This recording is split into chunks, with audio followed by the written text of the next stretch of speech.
مروجہ نعت خوانی کی محافل کے حوالے سے آج کل جو مسئلہ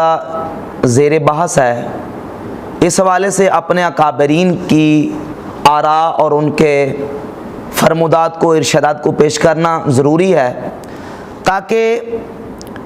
قرآن و سنت کی روشنی میں ہمارے اکابرین نے، ہمارے اسلاف اور فقہا نے نعت خوانی، میلاد خوانی اور واعظ کے لیے شخصیت کا جو معیار قائم کیا ہے،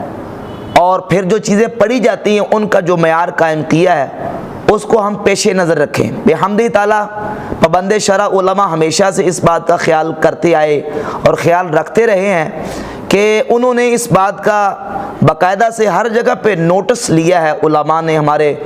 جو اسلاف ہیں انہوں نے، کہ جو بھی بندہ مسند رسول پہ، ممبر رسول پہ بیٹھتا ہے، اس کی شخصیت کو وہ ضرور دیکھتے ہیں کہ آیا کہ اس کی شخصیت اور اس کی جو ذاتی جو احوال ہیں ان کو دیکھ کر وہ اس بندے کو اس منصب کا حل قرار دیتے ہیں کہ آیا کہ یہ بندہ مسند رسول اور ممبر رسول پر بیٹھنے کے لائق ہے یا نہیں۔ یعنی وہ ایسا تو نہیں ہے کہ جو اعلانیہ فاسق ہو، فسق و فجور کا مرتکب ہو۔ اور یہاں یہ بات